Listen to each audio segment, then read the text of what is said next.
sejam todos bem-vindos a mais uma edição do programa aqui, a semana com Salomão Moiano.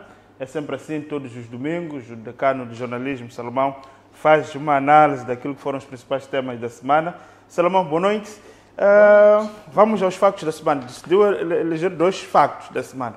Começando com as eleições de Malau. Esta semana foi interessante. Acho que foi na terça, não é? Malau foi às urnas para eleger o Parlamento e para eleger o chefe do Estado. E pronto, até quinta-feira já se sabia quem é o presidente. E o chefe do Estado que estava no poder perdeu as eleições. Ganhou o anterior chefe do Estado, o senhor Arthur Peter Mutharika, do partido DPP, e regressa ao poder. E pronto, acabou. Foi numa semana. Na mesma semana houve eleições, na mesma semana houve contagem de votos, na mesma semana houve resultados. E na quinta-feira, não, na sexta-feira, o presidente Lázaro Chakwera foi filmado, e Chakwera filmada a deixar o palácio, a sair do palácio com a esposa e os seus pequenos pertences, poucos pertences que ainda restavam no palácio. Saiu, cumprimentou as pessoas e foi embora. Acabou.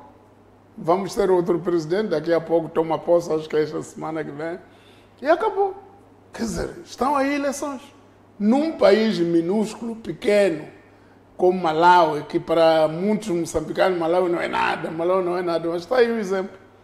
Agora, se for a dizer que é porque tem pouca população, ok, deixemos, não tem tão pouco assim.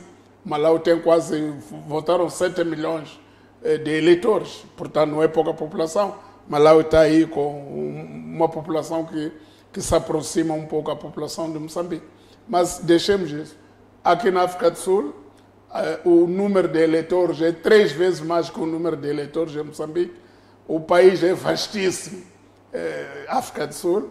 Entretanto, também na mesma semana já se sabe o resultado.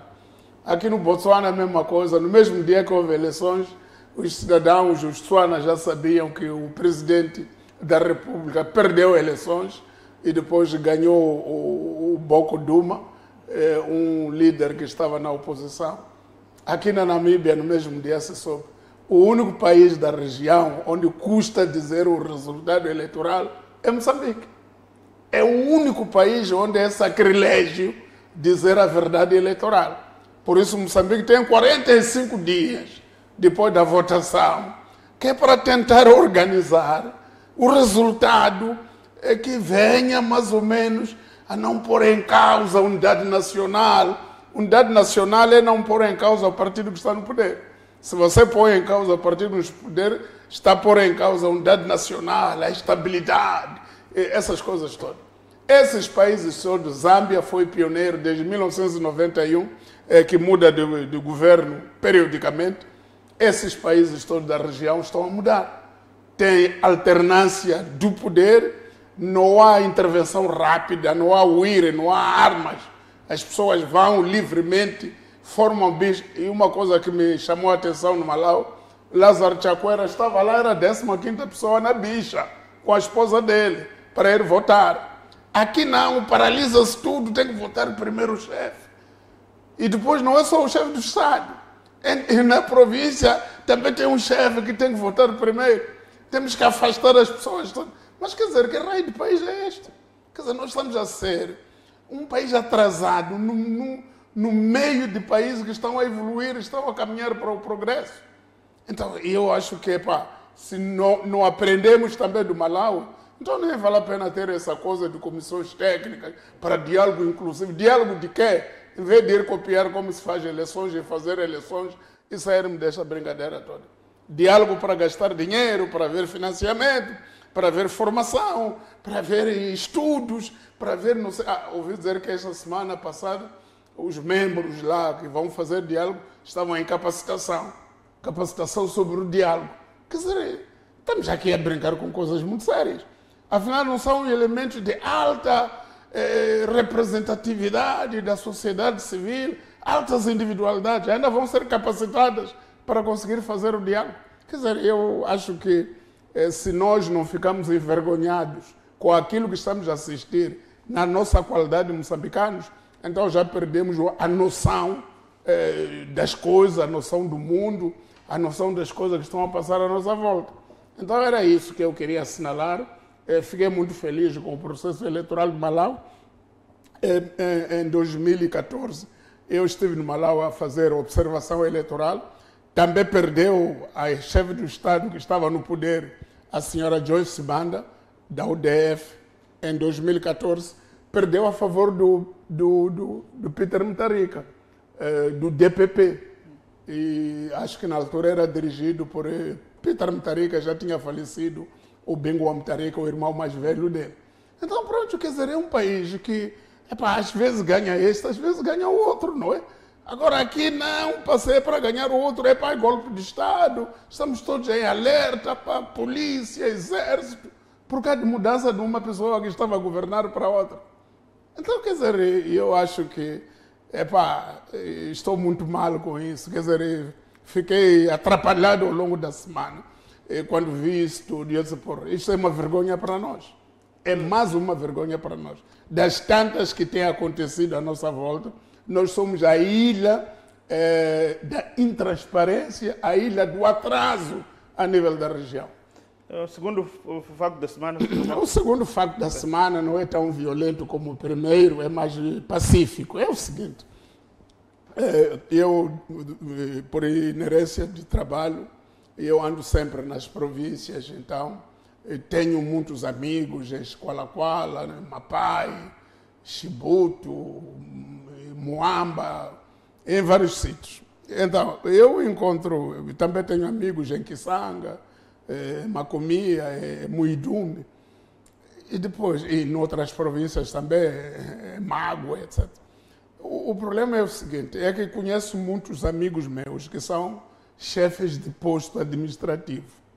Eu, quando olho para as condições que eles têm, são deploráveis. Muitos chefes de posto administrativo andam a pé, nem bicicleta têm.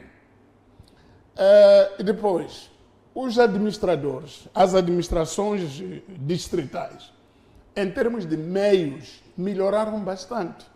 Até tem carros para alguns técnicos da administração. O técnico disso, o técnico daquilo, até tem carros. Guiam-se em carros razoáveis, carros do Estado. E, entretanto, quando vamos ao pilar da administração pública, o chefe do posto administrativo e o chefe da localidade, nem bicicleta tem, andam a pé. E como é que esses indivíduos... E os relatórios sobre o distrito é o conjunto dos relatórios dos chefes de posto. Chefe de posto que é incapaz de visitar certas zonas, certas localidades, porque não tem meios. Chefe de localidade que é incapaz de visitar certas povoações, certos povoados, porque não tem meios. Quer dizer, e isto tinha que mudar. Agora, não há critérios. Alguns têm uma motorizada, outros nem bicicleta possuem. E eu penso que deveria haver muito investimento se nós queremos uma administração pública que responda, quer dizer, uma boa administração pública. Nesta nova era, digamos assim, também temos que olhar quais são os pilares dessa administração pública. Temos que olhar como é que está a base. Isso faz-me também lembrar o discurso que até gostei muito do ministro do Interior esta semana, que esteve a fazer um grande apelo à ética por parte da polícia. Mas há uma coisa que eu também conheço dos polícias de trânsito, é que também não tem meios. Os polícias de trânsito não têm viatura para socorrer acidentes. Eu próprio já dei boleia várias vezes aos polícias de trânsito para correr de um sítio para irmos ver acidente em outro sítio, onde eles deviam estar lá naquela hora, pontualmente. Não tem meios para chegar onde há acidentes, e muito menos meios para socorrer as vítimas. A polícia de trânsito, em condições normais, devia ter uma ambulância, devia ter viatura de socorro das vítimas. Não tem. Entretanto, estamos sempre a dizer que é para a ética. A ética tem que se consubstanciar também na alocação de meios para que as pessoas possam trabalhar à vontade. Então, não é só vir o ministro nos seus, não sei, tantas viaturas de alta cilindrada, com tantas outras pessoas que andam a escoltá-lo para vir dar palestra. É bom que as pessoas a quem dá palestra também tenham meios para a materialização daquilo que ele diz. Então eu penso que é preciso vermos a situação dos chefes de posto e dos chefes das localidades a nível do país. Não estou a indicar uma zona em concreta, mas estou a falar de todo o país, porque em todo o país, por onde a gente passa, quando pergunta ao chefe de posto, ao chefe da localidade, como é que ele circula na zona, é uma cantiga, não tem como circular. Portanto, penso que os governos provinciais, os secretários de Estado nas províncias, que são eles que até supervisionam as administrações, os distritos, e é só ver a frota que anda atrás de um secretário de Estado quando vai visitar um distrito e ver a frota que fica na localidade e no chefe do posto administrativo, que não fica nada. Então eu penso que está tudo invertido. Exato. Salomão, vamos avançar aqui com o programa, entrando mesmo já na questão dos temas. Esta semana, Salomão escolhe a decisão do Tribunal em relação à acusação do Ministério Público contra os apoiantes de Venâncio Mondlane. De uma forma, costuma-se dizer no jornalismo, o Tribunal, digamos, arrasou a acusação do Ministério Público e libertou esses indiciados, esses acusados. Qual a análise que faz com relação a esta situação? Portanto, este é o culminar de meses, de pessoas foram detidas, acusadas de representar... Nós, desde o princípio, Zé Belmiro, estamos a dizer que o Ministério Público está a agir politicamente. O Ministério Público está a agir como uma extensão de um partido político. Não pode. O Ministério Público tem que ser uma instituição de justiça. E que quando faz uma acusação, os fundamentos têm que ser nos factos e não fundamentar porque alguém me mandou fazer. O resultado é isto. Faz-se acusações improvisadas, em cima do joelho, faz-se diligências violando a lei. Quer dizer, invadir casas de pessoas sem mandado assinado por o juiz, sem nenhum documento oficial. O Cernic, os agentes do Cernic invadem residências de pessoas, prendem, levam, até fazem desaparecer pessoas como se fossem sequestradores criminosos. Então, isso aí, a gente já disse aqui tantas vezes que isso não é correto. Não é a maneira correta da polícia e do Ministério Público trabalhar. Num país que se diz Estado de Direito Democrático, não se faz assim. Quando o Estado é de direito, quer dizer que é o Estado que se funda na legalidade. A legalidade no Estado do direito é o princípio, é o critério e o limite da atuação das entidades públicas e privadas. Agora, como é que de repente você vai prender pessoas, você vai fazer diligências invadindo quartos das pessoas onde estão a descansar, sem nenhum documento assinado pelo juiz? E você pensar que essa prisão vai valer? Só pode valer se também o juiz estiver mancomunado com os interesses obscuros que conduziram o Ministério Público a fazer esse tipo de diligência. Mas se o juiz tiver um pouco de claridade, um pouco de clareza e honrar aquele discurso que o Presidente da República fez no dia 15 de janeiro, de que nós queremos uma justiça verdadeiramente independente. Se o juiz ouviu bem aquilo que o Presidente disse, então não vai cumprir ordens ilegais, mesmo que venham do Ministério Público. E o resultado disso é isso que nós vimos esta semana.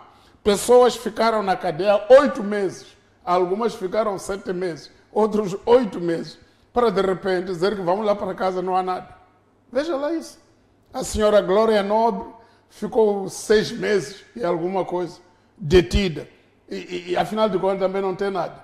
O outro jovem lá que estava a escrever biografia do Venâncio, também preso. De repente, também vai para casa. Quer dizer, afinal estavam presos por quê? Era para irem fazer o quê? Era para passarem férias na cadeia, passar uns dias dentro da cadeia, longe dos seus familiares, e deixar as suas coisas estragarem-se, e contraírem doenças nas condições em que estavam na cadeia, e serem torturados, porque alguns até confessaram à juíza que foram torturados durante os interrogatórios na cadeia. Isto é, foram obrigados a dizer aquilo que eles não fizeram. Portanto, eu penso que se todos os juízes a nível nacional escutassem bem aquilo que o presidente esteve a dizer, mas não era preciso escutar o que o presidente estava a dizer. O presidente diz que quer uma justiça verdadeiramente independente. Mas, afinal, os juízes querem o quê? Que tipo de justiça é que eles são? Então, o judiciário moçambicano, afinal, quer o quê? Ele, na ausência do discurso do presidente. Já eles deviam querer uma justiça verdadeiramente independente e aplicar princípios legais e olhar para a lei. Aquilo que a lei não manda, não fazem. Então, eu penso que pode ser um bom início. Se outros juízes se inspirar nesse tipo de verticalidade que se verificou agora na segunda-feira, dia 15, e que levou à libertação de 12 pessoas numa sentada, várias outras pessoas que estavam em várias esquadras, em vários sítios ao longo do país, podem voltar às suas residências e conviver com os seus familiares. E a questão do fundo, Salomão, é que, de facto, olhando para aquilo que era a acusação do Ministério Público, são crimes graves. A pessoa que é acusada de tentativa de abolição do Estado de Direito, de golpe do Estado, é suposto, pelo menos, sim, essa acusação estar, digamos assim, acompanhada de provas robustas. Exatamente, mas não tem prova nenhuma. Aquilo ali copiaram de algum sítio. A lei diz isso, que há um crime que é grave de abolição do Estado de Direito. Violenta, abolição violenta do Estado de Direito é um crime, sim. Mas você não vai copiar todos os crimes elencados no Código Penal, andar a atribuir a pessoas impróprias. Você tem que ver se a conduta dessa pessoa se subsume naquilo que diz o direito. Se não se subsume, você deixa a pessoa em paz. Então, eu penso que o nosso Ministério Público ainda tem uma grande distância por caminhar. E depois, o nosso tribunal também, em alguns casos, pactua por causa de temor irreverencial dos juízes e não exatamente porque é o que diz a lei. Esses senhores tiveram a sua situação prisional, foram legalizados? Exatamente. Já estavam legalizados, já estavam tudo. Como é que, numa situação em que não há de facto esses tais indícios, como é que se permitiu que essa pessoa faça tudo? Aí está. Esse é que é o problema. E como é que também o Ministério Público, na hora já de fazer o despacho de pronúncia para a senhora Glória Nobre, o Ministério Público já recua, já não diz aquilo que disse no princípio, aquilo que permitiu a legalização da prisão dela. Então, quer dizer, eu penso que... Até era acusado de financiamento do terrorismo. Terrorismo, uma série de coisas, uma série de barbaridades jurídicas que não se verificam. Eu acho que nós temos que caminhar muito. Como diz uma pessoa por aí, diz que nós muitas vezes lá na aldeia ficamos a admirar os senhores, a pensar que os senhores, como estudaram, vão nos salvar. Mas são os senhores que nos enterram. É isto mesmo. Quer dizer, a gente pensar que aqueles senhores são magistrados, estudaram para salvar o povo, para salvar as pessoas. Afinal, não. Estudaram para ajudar a oprimir o povo, para oprimir pessoas inocentes, para punir aqueles que não sabem o que é a lei. Não pode, não é assim. Agora, Salomão, para além da questão jurídica, nós estamos aqui a falar também de que isto começou com eleições, um processo eleitoral. Quais são as relações políticas que o Ministério Público pode retirar diante dessa situação? Não é o Ministério Público. O Ministério Público não vai ter nenhuma relação nenhuma. O que o Ministério Público, eu peço a ele que faça, é que passe a agir de acordo com a lei e não de acordo com aquilo que lhe mandam fazer. Porque eu já ouvi uma procuradora a dizer assim a um arguido, o senhor estava no sítio XX? Ele, não. Mas no dia tal não esteve? Não. Diz que, mas diga lá a verdade, é que esses processos têm muita vigilância lá em cima. Quer dizer, estão-nos a controlar se vamos agir bem ou não. Não pode. O que é agir bem? Não sei, agir bem é prender aquela pessoa porque alguém lhe disse para prender. E isso acontece aqui no Maputo e acontece pior ainda lá para Mandimba, lá para Angônia, lá para Mekula, lá para Marupa. Quer dizer, as coisas são piores. Quer dizer, um dirigente local, um dirigentezinho lá, basta dizer ao procurador prender aquele, eles prendem. Quer dizer, não pode, isso não pode ser assim. Isso não pode orgulhar ninguém. Não pode orgulhar nem o chefe do Estado, nem os ministros, nem ninguém. Nós não podemos ter um poder assente sobre os reprimidos. Não. O poder não pode estar assim. O poder num Estado democrático assenta sobre a legalidade, sobre a lisura do funcionamento das leis e também da atuação das instituições e dos órgãos. Então, eu penso que foi uma grande lição acontecer o que aconteceu, e mesmo as linguagens que andam por aqui, em que qualquer pessoa já qualifica o outro, não pode ser assim. Eu penso que nós temos que saber o que é presunção de inocência e quando é que a presunção de inocência deixa de existir numa pessoa que é suspeita. Então, eu penso que igual àquilo que estávamos a falar na semana passada, de prender uma série de funcionários da empresa Aeroportos para depois andar a investigar um por um, perguntar, você afinal estava onde? Quer dizer, você prendeu sem saber quem é a pessoa afinal. Então, eu penso que nós temos que caminhar bastante. E a propósito dessa questão, eu estava a conversar com um dos advogados dos detidos. Essas pessoas foram detidas no posto de trabalho. Entretanto, a lei obriga que o trabalhador forma a entidade para a suspensão da relação laboral por causa dessa situação. Estranhamente, o MHS responde que não tem conhecimento de que eles são detidos, mas só pessoas foram detidas ali no seu posto de trabalho.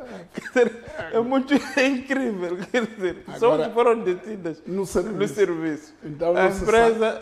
Depois, temos aqui um princípio jurídico: factos notórios. Sim, não carecem de prova. A prova é bastante. Estamos a ver nas televisões, estamos a falar disso. Mas estranhamente. Foram detidos em plena atividade laboral. O diretor-geral da MHS, os seus recursos humanos, não sabe. Desapareceram mais de 10 funcionários. Ele não sabe onde estão. É incrível. É incrível. Exato. Então vamos neste momento obedecer o nosso primeiro intervalo. Voltamos na segunda parte para dar continuidade ao nosso programa Semana com Salomão Moiano. Neste domingo, onde vamos analisar na segunda parte mais uma decisão judicial, desta vez do Tribunal Administrativo. Até já.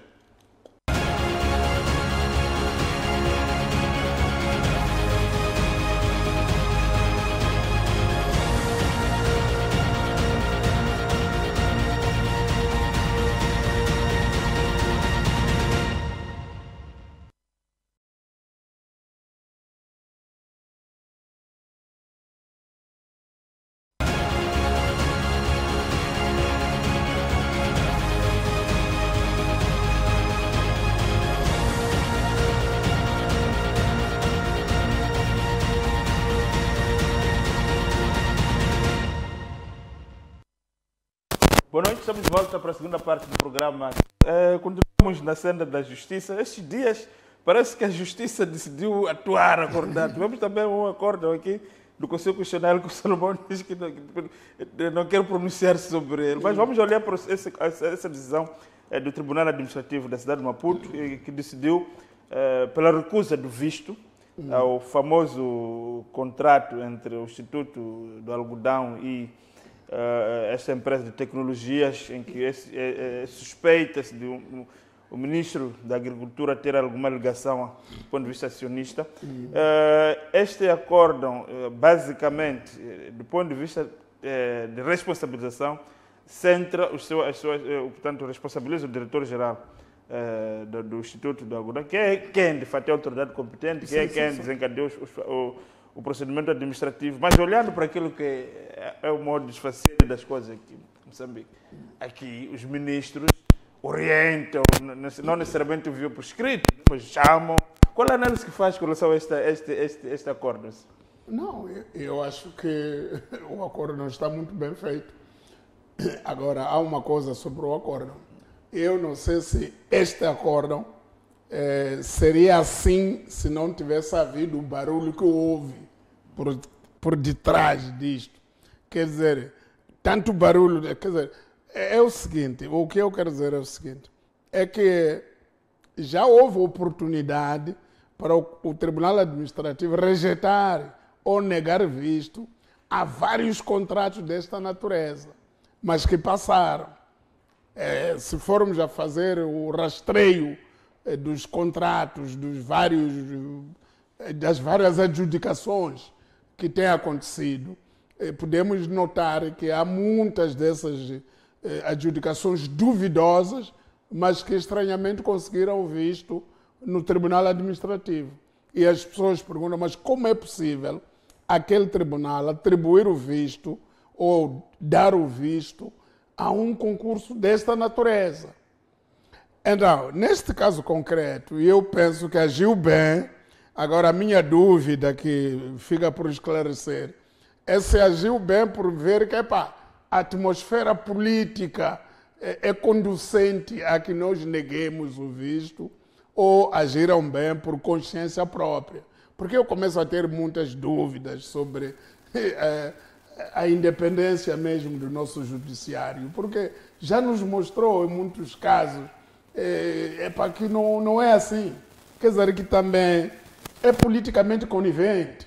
O nosso judiciário, em muitos casos, é politicamente conivente. E você vê tudo a indicar que um bom juiz chega ali e diz que isso não é assim. Mas ele vai dizer, bom, tendo em conta que não sei o quê, há de arranjar um argumento que o próprio proponente ou contestatário da ação teve. Então o juiz vai ter melhor argumento para proteger o interesse inconfessável, muitas vezes. Ok, mas voltando já para o caso em concreto. Eu acho que não era preciso ser juiz para notar que aquela empresa não estava em condições de concorrer. Já dissemos aqui há 2 semanas que ali, para além do PCA, ou do presidente, do diretor-geral do Instituto, era preciso arrolar o júri, para o júri explicar o que aconteceu, para admitir uma empresa que não tinha credenciais para estar ali. Uma empresa que até beneficiou de informação privilegiada, teve informação. Quer dizer, aquela empresa foi criada para aquele concurso. Não fez mais nada antes, não tem nenhum currículo empresarial, não fez nada. Foi criado para concorrer, porque ouviu dizer, ou alguém lhe convidou a concorrer, porque sabia como é que o concurso ia ser feito. Então, eu acho que punindo o júri e punindo o diretor-geral do Instituto, ou fazendo-lhes uma prossecução criminal e prossecução financeira, eles acabarão por dizer quem lhes mandou fazer. E por seu turno, esse também ser demandado para responder. Mas a primeira parte, para mim, é o júri e a direção do Instituto. Esses, se forem bem punidos, esses aí, os outros que tiverem também uma solicitação ou um aconselhamento de um determinado ministro ou um dirigente superior para a prática de uma ilegalidade, então também vão aprender que não, isto pune-se.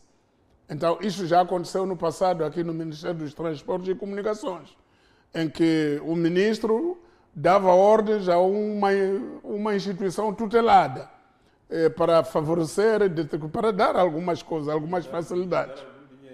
Mas quando esteve lá nessa empresa, o doutor Salomão Manhice, o falecido, o saudoso doutor Salomão Manhice, quando o ministro quis isso, ele disse não está regulamentado, que o senhor ministro vai passar a levantar dinheiro aqui para pagar as propinas dos seus filhos no estrangeiro. Então negou. Por quê? Porque era uma pessoa consciente, conhecia a lei, sabia como é que as coisas são. Mas entrou outro PCA, começou a fornecer o dinheiro. Resultado, o PCA mais o ministro foram conviver juntos na cadeia. Então, mas é isso que é preciso, que quando há essas prevaricações a esse nível, se puna primeiro o executor material para ele denunciar a teia toda, para dizer que ele mandou fazer. Porque neste momento a coisa mais clara é esta. Se você disser assim, o ministro da Agricultura está envolvido, ele vai dizer, prova lá que eu estou envolvido. Não há prova. A única pessoa que a gente prova que está envolvida é o diretor-geral do Instituto e o júri do concurso, a UGEA daquele concurso. Esses estão envolvidos. Então, são esses que, para mim, devem ser punidos em primeiro lugar. E também o Tribunal Administrativo também manda o Ministério Público olhar muito para eles, porque há infrações criminais e financeiras que eles terão cometido neste concurso. Então, punindo a este, eles é que vão dizer se foi algum ministro, se foi o chefe do Estado, se foi alguém. Até podemos ficar a pensar que é o ministro que mandou fazer, enquanto é uma pessoa superior ao ministro. Quer dizer, puna aquele que está aí, ele vai dizer que ele mandou. Então, eu penso que está bem feito pelo Tribunal Administrativo. E, agora, numa sociedade normal, ou digamos, num país normal, quando uma certa instituição tem os seus subordinados, nessas circunstâncias, as pessoas tiram ilações e tomam medidas também. Ou no sentido de se escusarem, de se afastarem voluntariamente, ou porque há qualquer coisa que a nível mais alto vai se ver que não está bem e há mudança no setor. Portanto, penso que isto foi... Salomão, quer dizer que face a esta confirmação desta negociata, digamos assim, há uma necessidade do ministro tirar relações políticas deste facto. Até porque, de facto, há um vídeo em que o ministro participa dessa teleapresentação, dessa teleempresa. Aparece ali no vídeo que o CIP publicou, onde o ministro está. E foi a única empresa, de facto, que teve esta honra e a oportunidade de fazer essa apresentação. Está a dizer que há uma necessidade daqui de sacar uma responsabilidade política ao ministro? Não, há uma necessidade de cada um ver quais são as ilações que tira da decisão do Tribunal Administrativo. Quer dizer, o Tribunal deliberou, fez um acordo em que nega o visto e diz uma série de outras coisas, até remete o processo para o Ministério Público. Mas então, o próprio Ministério Público já tinha informado que há uma ação do Gabinete Central de Combate à Corrupção. Sim, isso me lembra uma coisa. Há uns anos aí atrás, numa autarquia lá em Portugal, caiu uma ponte enquanto estavam a passar uns carros. A ponte caiu. Entre os rios, sim. Exatamente.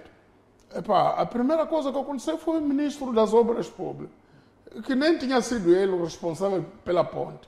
É dizer que, eu não fui suficientemente zeloso para ver que aquela ponte um dia podia cair. Mas é verdade que não é ele que está ali, na zona. O ministro Jorge Coelho. Exato. Tinha uma série de pessoas embaixo dele, mas ele diz que, nós, em último lugar, eu sou responsável político da queda da ponte. Então tomou essa posição e saiu. E saiu do barulho. Claro que depois houve comissões de inquérito para saber como é que a ponte cai, quais manutenções é que a ponte tinha, etc, etc. Portanto, nós se calhar estamos a caminhar para lá, mas ainda não chegamos. No nosso país ainda há muita resistência e também não é só resistência dos titulares, também há resistência por parte das chefias superiores. É muito raro. E eu lembro-me que o caso do Antônio Munguambi no Ministério dos Transportes estava demasiado evidente, até que o presidente, Guebuza, na altura, teve que tomar a medida de demiti-lo e mandar outra pessoa para assumir a pasta. Eu acho que é isso que está a faltar no país. Falta começarmos duas coisas. Primeiro, respeitar as denúncias das organizações, da sociedade civil. É preciso ter essas denúncias em consideração. E depois, é preciso saber o peso da opinião pública no nosso país. Muita gente diz, deixa lá falar porque isso vai passar. Só que o peso da opinião pública acaba influenciando mesmo essas decisões do Tribunal Administrativo e outras. E eu penso que se este caso não tivesse sido despoletado e debatido publicamente antes de chegar ao Tribunal Administrativo, ele chegava ao Tribunal Administrativo e passava, tal como vários outros casos iguais passaram. A gente, de repente, fica... Olha, eu estive a ver umas adjudicações monstruosas também na área da saúde, na área das máquinas, na área dos equipamentos. Você olha para aquilo e depois muitas adjudicações a serem ganhas pelas mesmas empresas. Quer dizer, uma empresa tem um concurso aqui, ganha 100 milhões. No outro, no mesmo ministério, a mesma empresa, outro concurso ganha 700. Ganha não sei quantos. Epa, você olha para aquilo, mas aquilo passa no Tribunal Administrativo. Normalmente. Por quê? Porque não foram objeto de uma polêmica, como no caso Vertente.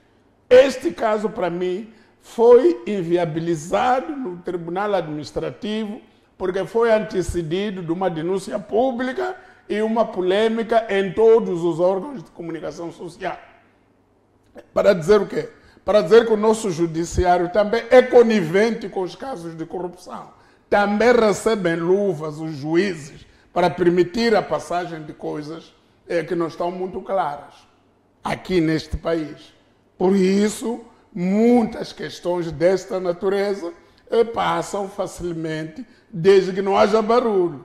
Agora que houve barulho, ninguém quer assumir, porque depois o barulho ia se transferir. Saía do Instituto de Algodão, passava para o Tribunal Administrativo. Como é que o Tribunal Administrativo não viu aquilo que toda a gente está a ver, que isto não está correto? Então, para não ter esse ônus, o Tribunal Administrativo lavou as mãos seguindo na onda da opinião pública. Mas, do ponto de vista político, o ministro tem condições para continuar? Quero-me parecer que ele procura, nos últimos dias, recuperar a iniciativa governativa com visitas a instituições, com mensagens nos órgãos de comunicação social, mas quero-me parecer que não está a ser escutado por causa desse ruído em torno disso. Bom, como é que avalia, de fato, o ministro neste momento tem condições para continuar? Isso, em Moçambique, diria que sim, mas em outras geografias diria que não. Por quê? Porque em Moçambique, nunca um ministro já publicamente disse que ia deixar o cargo. E o que já ouvimos de ministros, de alguns ministros, é dizer que apesar das vossas críticas, eu continuo. Como dizia o Jorge Cala quando era comandante-geral, quando foi renovado o mandato dele. Ele fez um comício em que disse: muitos de vocês já andavam a dizer que eu vou ser, agora vão maturar mais de 5 anos. E pronto, por quê? Porque é assim mesmo. Tudo depende do chefe. Isso tudo é para quê? Depende da avaliação que o presidente fizer, das circunstâncias, e também depende do peso político que esse ministro tem na comissão política do Partido Frelimo. Quer dizer, já houve ministros aqui que deviam ter sido exonerados há muito tempo, não é neste governo, noutros governos, mas resistiram, até repetiram os mandatos, porque tinham um grande peso político na comissão política, porque tinham lá padrinhos, tinham uma série de pessoas. Portanto, nós ainda não estamos a fazer aquilo que é governação democrática realmente, em que as pessoas assumem as suas responsabilidades até as últimas consequências. Mas a boa coisa que nós temos que ver também os seus desenvolvimentos é isto, é que o tribunal negou o visto e mandou fazer-se uma prossecução criminal e financeira junto de alguns responsáveis. E vamos ver se esses responsáveis, ao serem interrogados, indicam outras pessoas que por seu turno vão ser arroladas. Agora, só para fecharmos esse tópico, Salomão, havia uma tese que até o Salomão também tinha aderido a ela, de que provavelmente o ministro vai ser vítima de uma perseguição por causa da luta contra os cartéis que ele estava a fazer. Sim. Perante esse acordo, quais são os cartéis? Fica evidente que havia ilegalidades. Não é melhor Salomão também se retratar? Não. No dia em que falamos dos cartéis... O Salomão disse que o ministro estava também enfrentando cartéis. Escuta bem. Sim. No dia em que falamos dos cartéis, foi o dia em que eu disse que o júri e a direção-geral do Instituto deviam ser punidos, até dizer quem lhes mandou. Se foi o ministro que lhes mandou, deve ser punido também. 2. É estranho que isso esteja a acontecer numa altura em que o próprio ministro já adiantou uma série de propostas para reestruturar o Ministério da Agricultura. Isso ainda está em vigor. Mas perante o acordo mostra que não há nenhuma perseguição política ao ministro. Então, é uma ilegalidade que o próprio tribunal detectou. Tá bem, a ilegalidade já tinha sido detectada. Mas já, o tribunal não tinha sido foi judicial. foi confirmada pelo tribunal. Não tem nada a ver com a luta do ministro. Isto aqui. Não tem nada a ver com a luta do ministro. Também o que diz o tribunal não implica o ministro nesta fase. Não implica o ministro, implica os gestores do setor. É aí onde eu sempre dizia, por que quando um indivíduo, uma maternidade pratica erros, nós corremos para o ministro da Saúde antes de punir o diretor daquela maternidade, o diretor distrital da saúde, o diretor provincial da saúde, todos esses aí não são punidos. Vamos correr para o ministro. Não, essa prática tem que acabar. Temos que esgotar as hierarquias que estão lá, porque há pessoas que ganham dinheiro porque são chefes daquela zona ou chefes daquele setor. Mas também há técnicos competentes que acabam tomando decisões por orientação. Então, é isso que este técnico, quando punido, tem que dizer que não foi ele, foi o fulano. Claro que mesmo assim, isso não desculpa a punição. Ele vai ser punido na mesma. Porque tem o direito de resistir contra ordens ilegais. Mas, mesmo assim, ele, ao indicar quem lhe disse, esse indivíduo também vai ser demandado para ser punido por seu turno. E sem desculpar o técnico. Nenhum técnico pode dizer que eu fiz isso porque me mandaram fazer, sabendo que isso viola a lei. Se fez isso, então está errado. O técnico é punido. Mas também a pessoa que instigou o técnico a cometer o erro também é punida. Deve ser punido. E deve ser punido. Vamos aguardar a evolução. Não, as coisas têm que funcionar assim, senão o país nunca mais já. Teremos aqui, acho que o próprio chefe de Estado deve estar a fazer a sua avaliação, porque até de uma forma inédita, a presidência emitiu um comunicado em relação a este caso, que não era apanagem da própria presidência fazer isto. E perante esta decisão do Tribunal Administrativo, vamos verificar se efetivamente o ministro tem ou não condições para continuar. E esperar que o Tribunal Administrativo verifique bem outros casos que nós sabemos que tem lá na sua mesa. E que muitas vezes, e também veja a celeridade. Este caso não tem 3 semanas no tribunal. Quer dizer que a justiça pode funcionar. Quando quiser. Então é preciso... Eu não sei o que é preciso fazer. Provavelmente o comunicado da presidência se calhar turbinou as coisas. Exatamente, mas é isso que nós não podemos fazer. Nós não podemos trabalhar porque o chefe está a ver. Eu tenho que fazer porque o chefe já viu. Não pode ser. Mas isso aí é falta. Mas o Tribunal Administrativo, pelo menos, tem sido célere nos pareceres em relação ao oxalá seja mais célere ainda para apanhar outros casos que são tantos do gênero, deste tipo. Exato. Então, este caso continuará a merecer, obviamente, uma prioridade editorial aqui nos nossos espaços, até porque pronto, é um caso que ficou mais sério, porque o governo acabou de ser montado nesses 6 meses. 6 meses já identificaram uma oportunidade. Bom, Salomão, vamos então avançar para o nosso terceiro e último tema, que é essa questão dos mecanismos para que os moçambicanos possam se apropriar, digamos, das oportunidades no quadro dessa chamada independência econômica, que é a principal bandeira da nova era do presidente Chapo. E algumas ideias têm estado a ser colocadas. O Salomão queria trazer, acho que o Chival começou esse debate, o Salomão queria trazer eu tenho essa questão da Bolsa de Valor, aquilo que é a preocupação do PCA da Bolsa, no sentido de colocar essas empresas Qual a análise que faz sobre isso? Eu já tinha acompanhado no tempo do Salim Valá, lá na Bolsa, que havia esta preocupação. Mas também analisando bem as coisas. E também tendo em conta que todos esses bancos, quando terminam o ano, declaram lucros fabulosos. E depois a gente pergunta, quando um banco tem lucros de grande magnitude, o que é que se faz com esses lucros? São milhões de dólares. Milhões de dólares. Mas o que é feito desses lucros na capacitação do país, na capacitação, no empoderamento econômico do país, e não apenas do banco em si? E eu, há uns anos aí, acho que em 2019 ou 2018, o HCB teve uma atitude interessante. E decidiu pegar num conjunto das suas ações e dispersá-las e colocá-las, abrir uma oferta pública. e que eu próprio comprei uma parte das ações da HCB. São poucas, mas comprei. Imagina que eu que comprei um pouco de HCB também tivesse a mesma oferta no BIM e eu ia comprar algumas ações, o BIM quando faz aqueles lucros malucos, e eu ia ter também uma parte. E se outro banco, por exemplo, o Standard Bank, ou colocasse, disponibilizasse parte das suas ações para o empoderamento da comunidade onde eles estão, da comunidade local, do país, das pessoas simples daquele país, porque esses lucros vêm de depósito de cidadãos normais, cidadãos simples de um país. Se isso acontecesse, eu penso que gradualmente nós éramos capazes de construir no país uma espécie de uma classe média sem corrupção. Quer dizer, você ganhar dinheiro sem roubar. Porque aqui o que fica em Moçambique é que para você ganhar dinheiro tem que roubar. Se você não rouba, então vai ser pobre para sempre.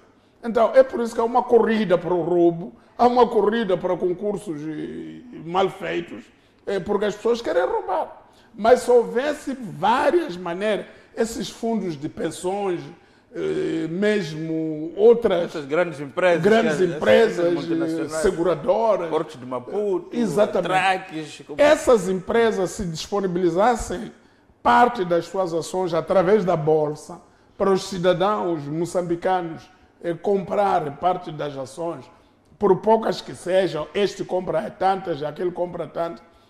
E ao longo do ano, cada moçambicano vai ter um pouco dos rendimentos provenientes dessas suas ações. E isso gradualmente capacita as pessoas. Eu lendo a literatura dos americanos, etc., um americano diz que eu escrevi um livro, e depois de um tempo escrevi outro, depois de um tempo tenho outras royalties. Então o que é que eu faço? Quando chego a vez da aposentação, eu vivo disto. Um dia entra o dinheiro do livro que eu publiquei no ano tal, outro dia entra o livro, outro dia entra as ações que eu comprei no fundo de pensões. Então, pronto, ele acaba tendo várias fontes de rendimento, mas provenientes do esforço que ele fez, sobretudo durante o período em que ele esteve muito ativo.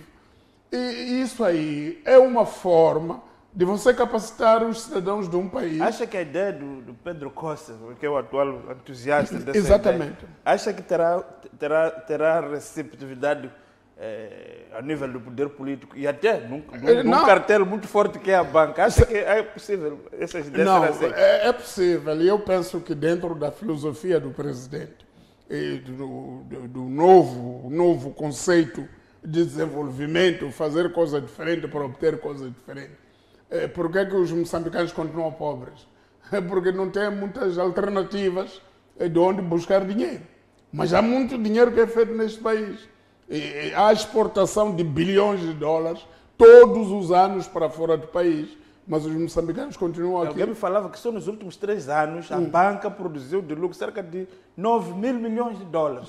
9 bilhões de dólares. Mas ronda por aí. Exatamente. Então, eu penso que é preciso que haja uma legislação que torne claro que é obrigatório que todas essas grandes empresas, grandes conglomerados que operam no país, coloquem parte das suas ações à disposição dos moçambicanos para eles também conseguirem comprar e fazer alguma coisa com isso. E eu penso que aquilo que a HCB fez não estragou nada.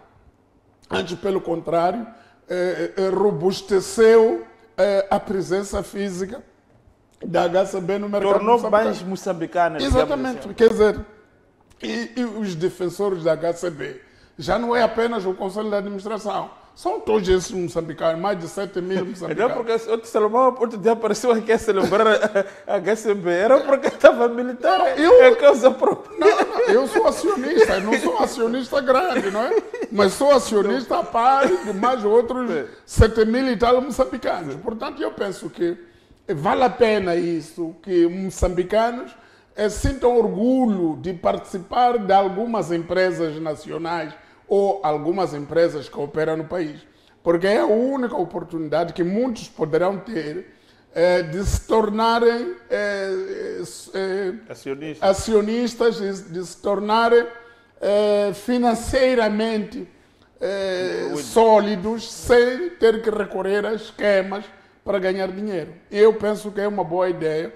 Agora, o que é preciso é transformar isso numa proposta legislativa corajosa, ousada, se for necessário que haja um debate público, já que hoje em dia fazemos vários debates, que haja uma circulação de uma ideia em forma de proposta de lei e que é colocada pelo Ministério da Economia e outros ministérios que coloquem isso e depois, mais tarde, seja transformada em lei para forçar as empresas, algumas empresas, a deixarem alguma coisa para o país onde operam. Não vamos aqui para... por exemplo, tínhamos aqui a Vale, não? A Vale movimentava bilhões, as tantas, já vendeu e já foi embora. Quer dizer, o que é que deixou em Moatize? Deixou poeira, deixou buracos. Claro que a outra empresa comprou, mas também faz a mesma coisa. Então, eu penso que nós temos que... Eu, uma vez, há uns 10 ou 15 anos atrás, eu fiz uma série de editoriais quando estava no jornalismo, ativo, a dizer que temos que criar condições para que as comunidades localizadas naquelas zonas onde há recursos minerais, por exemplo, a descoberta de o que se faz em Moçambique? Se descobre que aqui tem ouro, ou tem diamante, ou tem... é tirar a população para fora. Mas não devia ser assim. Aquela comunidade devia ser acionista da mina que vai haver ali. E, através das suas lideranças comunitárias, formar, eleger os representantes da comunidade no conselho de administração da empresa que explora ali. E quando houver dividendos para os acionistas todos, haver uma percentagem que vai para esta comunidade. E assim a comunidade deixa de ver o desenvolvimento como qualquer coisa que nos vem matar. E o desenvolvimento passa a ser uma coisa que vem salvar a comunidade. O desenvolvimento então, inclusivo. Tornar as comunidades acionistas dos empreendimentos que se erguem nas suas zonas de residência. E não só chegar ali, descobrimos o ouro aqui, sai lá. Não, sair por quê? Eu não mereço estar onde há ouro. Aqui descobrimos petróleo, sai lá. Aqui descobrimos gás, sai. Não, descobriram gás, ok. Eu vou me afastar e ficar de lado, mas participo dos lucros da mina, participo dos lucros do empreendimento. É o que acontece, chega esses bancos... É isso que devia acontecer. Eu escrevi isso no tempo do presidente escolhem 2, 3 pessoas politicamente não bem pode. colocadas, são apresentadas como novos acionistas, mas de facto... É por isso que andam a poluir os rios, andam a estragar todo o ambiente, porque não estão a trabalhar com as comunidades, estão a trabalhar com as elites, elites essas até estranhas, muitas vezes, às comunidades onde estão a explorar. Se você for a ver na Manhumbiri, por exemplo, as pessoas que beneficiam daqueles rubis de bilhões, que valem bilhões, quantas pessoas na Manhumbiri estão associadas à exploração mineira? E quantas pessoas da comunidade na Manhumbiri beneficiam dos lucros que a gente vê quando há leilões em Singapura, não sei quantos, quer dizer, um rubi de Moçambique chega a valer 20 milhões, 30 milhões de dólares. Mas aquela população de Namanhumbiri nem precisa de 30 milhões de dólares, precisa de muito menos. Mas como chegar lá? Mas está ali. Apanhar aquela poeira toda, apanhar aquelas coisas todas, corroer os seus pulmões com aquilo todo. Então, nós temos que mudar a filosofia de desenvolvimento. O desenvolvimento tem que capacitar as pessoas do país, capacitar as pessoas locais, para essas pessoas locais também terem interesse na proteção e na viabilidade social dos empreendimentos. Exato. Salomão, acho que fica aqui então esta nota dessa ideia que foi avançada agora pelo presidente da Bolsa de Valores de Moçambique sobre a necessidade das empresas principais, essas grandes empresas, serem obrigadas a serem cotadas na Bolsa como um instrumento de capacitar os moçambicanos do ponto de vista econômico. Salomão, então ficamos por aqui. Voltamos no próximo domingo com mais temas. Falta a questão da avaliação. Salomão anda a fugir a avaliação e tem estado a receber mensagem porque Salomão nunca mais faz a avaliação dos ministros. Não, eu queria dizer o seguinte, eu tenho hesitado em fazer isso, porque senão como os nossos ministros também, por exemplo, vamos supor que tivéssemos feito a avaliação no Ministério da Agricultura, depois acontece isto. Isso pode nos criar algum embaraço. Vamos supor que toda a gente está a discutir o Ministério dos Transportes e Logística. E isso, naturalmente, influencia o nosso posicionamento na avaliação. Então, eu penso que vamos avaliando os ministros à medida que se nos oferece avaliar. Não exatamente avaliá-los tipo campanha de avaliação dos ministros. Mas aqueles que não têm casos, não acontece nada nos seus ministros, correm o risco de passar o ano. Não. Esses é que deverão ser avaliados. Aqueles que ficam um ano todo silenciosos devem ser chamados. Quer dizer, a gente tem que procurar saber o que estão a fazer e quais são as suas atividades. Então, mas sempre vamos avaliando, não é? Não devemos avaliá-los tipo campanha de avaliação, mas devemos avaliá-los sempre que seja oportuno e necessário abordar um determinado ministério. Exato. Nosso novo encontro fica marcado para o próximo domingo. E para si, caro telespectador que nos acompanhou, boa noite e até lá.